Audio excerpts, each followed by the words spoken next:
Electric is the future of vehicles. Well, actually, it's the present. Many heavy-duty electric truck manufacturers are selling battery electric trucks with a host of other medium-duty manufacturers right behind with their own lineup of EVs ready for 2024. There are also dozens and dozens of startup companies who started their businesses to do the exact same. My colleagues David and Jason and I have all gone on the road to drive some of these vehicles that have been developed. We can tell you, it's everywhere, and it's here now. Like, right now. More on that when we come back.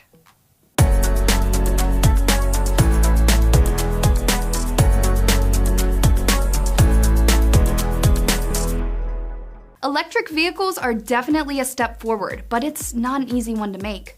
Fleet managers have to consider several factors before they purchase or convert their first truck or start installing chargers at their locations. The first hurdle is charging standards.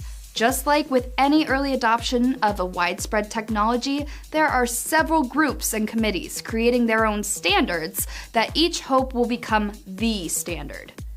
There are several more, and each has its own features and its own vocational focuses and its own power grid requirements.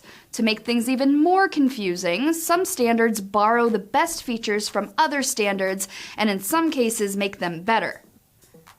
It can make navigating the road towards reduced emissions confusing for fleet managers. Consider how many trucks you have in your fleet, what size batteries they will have, how many miles they will be driving every day, how long it takes to charge a battery to 80% from 30% or 20% or 10%.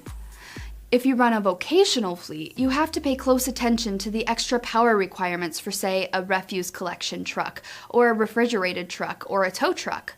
Your application will determine your battery capacity needs, and many of the next generation battery electric trucks will offer several different battery pack configurations to meet duty cycle demands.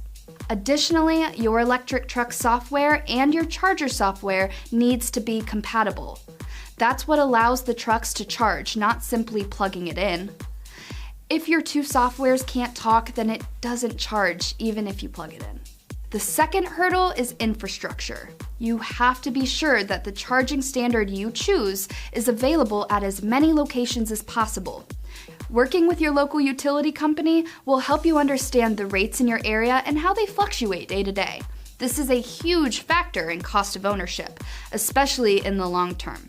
It gets complex really fast, but it's all in order to figure out what kind of energy demands your fleet needs. You must also consider the cost and time frame of upgrades to your charging location's electric service. Which brings me to hurdle number 3, service and repair. You need to have a service plan. Nearly all electric trucks come paired with a full service offering from your OEM of choice. However, many fleets want their techs to be familiar with the EV powertrain and definitely need to understand the safety needs when bringing a battery electric truck into a bay. The OEM will be the primary source for training materials for your fleet. New diagnostic equipment may also have to be purchased. Equipment that can scan for new issues and fault codes that these new drivetrain configurations introduce in the field. And then there's personal protective equipment, such as specialty tools designed to protect against electric shock, rubber gloves, and face shields. So all of this begs the question, is making your fleet all electric even worth it? Well, it's hard to say. It's really up to what your fleet requires. If you're planning on going down this road, just watch the trends and look for an opportunity. Maybe you'll find just what you're looking for and finally cross the finish line. For more trucking and equipment content, head over to fleetequipmentmag.com. Thanks for watching.